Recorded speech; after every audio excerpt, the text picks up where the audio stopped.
प्राचीन समय की पावन गाथा है।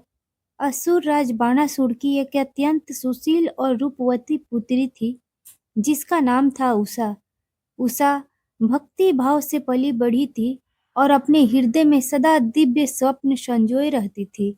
एक रात्रि को जब पूर्णिमा का प्रकाश चारों ओर फैला हुआ था, उषा ने स्वप्न में एक दिव्य पुरुष का दर्शन किया। उस रूप को देखते ही उसका हृदय एक गहन अनुभूति से भर गया। नींद खुलने पर भी उस पुरुष की छवि उसके अंतर में अंकित रही। उषा की सखी चित्रलेखा अत्यंत विदुषी और योगिनी विद्या में निपुण थी। उसने उषा की व्याकुलता देखकर कहा, हे सखी, मैं त्रिलोक के वीरों के चित्र बनाऊंगी। जिनके दर्शन तुमने स्वप्न में किए हैं, तुम उन्हें पहचान लेना। चित्रलेखा ने अनेक चित्र बनाए, देव, दानव, गंधर्व, यक्ष, किंतु उषा का मन कहीं स्थिर न हुआ। अंततः जब चित्रलेखा ने अनिरुद्ध श्री कृष्ण पुत्र प्रद्युम्न के पुत्र का चित्र प्रस्तुत किया, तब उषा ने लज्जित स्वर में कहा, सखी, यही वही दिव्य पुरुष है जिनसे मेरा स्वप्न में पानी ग्रहण हुआ था। यही मेरे जीवन का आराध्य है। चित्रलेखा ने अपनी योग माया से अनिरुद्ध का अपहरण किया और उन्हें उषा के महल में पहुंचा दिया। वहां उषा और अनिरुद्ध का दिव्य मिलन हुआ। दोनों ने एक दूसरे को हृदय से स्वीकार किया और दिन सुखपूर्वक व्यतीत करने लगे। किंतु अधिक समय यह रहस्य छिपा न रह सका।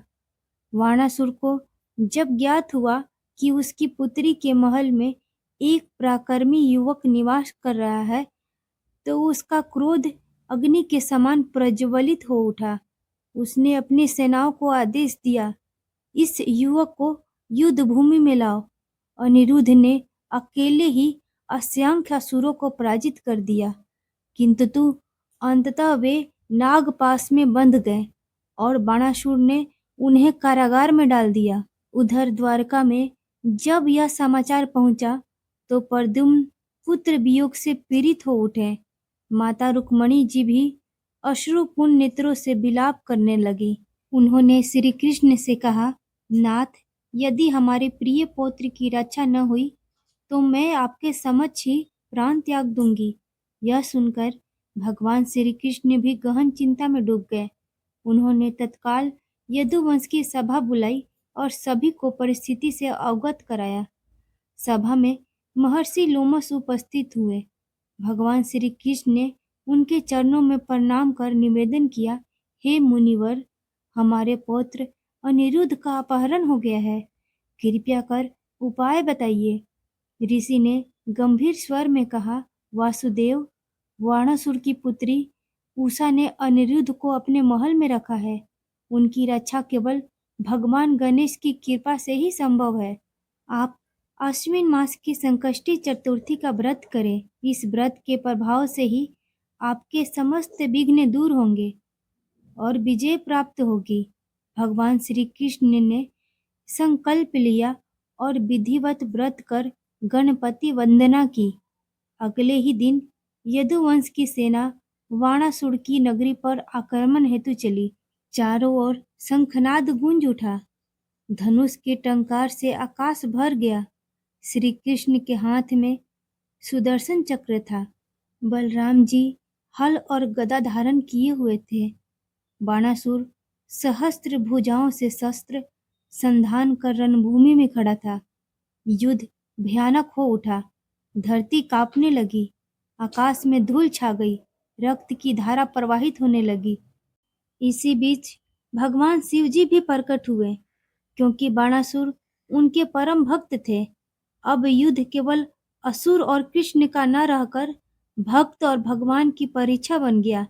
सुदर्शन चक्र और त्रिशूल के बीच महाघोर संग्राम हुआ। शिवगण और यादव वीरों में भयंकर युद्ध चला, किंतु अंततः भगवान श्री कृष्ण की दिव्य शक्ति के आगे बाणासुर टिक न सका। सुदर्शन चक्र से उसकी सहस्त्र भुजाएं एक एक करके काट दी गई। तभी भगवान शिव जी ने कहा, कृष्ण, यह मेरा भक्त है, इसका वध मत करो, केवल निर्बल कर दो। श्री कृष्ण ने शिव जी की आज्ञा स्वीकार की और बाणासुर को प्राणदान दिया। इसके पश्चात अनिरुद्ध को कारागार से मुक्त किया गया। उषा और अनिरुद्ध का पावन विवाह संपन्न हुआ। द्वारिका नगरी में दीपमालाएं प्रज्वलित की गई और चारों ओर मंगल ध्वनि गूंज उठी। भगवान श्री कृष्ण ने सभा में कहा, संकष्टी चतुर्थी का यह व्रत समस्त विघ्नों का नाश करने वाला है। जिस प्रकार मैंने इसके प्रभाव से बाणासुर पर विजय प्राप्त की, उसी प्रकार हर भक्त इस व्रत के द्वारा संकटों से मुक्त होकर सुख और समृद्धि को प्राप्त कर सकता है। यह व्रत परिवार की रक्षा करता है, शत्रुओं पर विजय दिलाता है और जीवन में मंगल का मार्ग प्रशस्त करता है। दोस्तों, अगर आपको ये वीडियो अच्छी लगी हो तो वीडियो को लाइक करें और अपने परिवारजनों को शेयर करें। आपका बहुत बहुत धन्यवाद।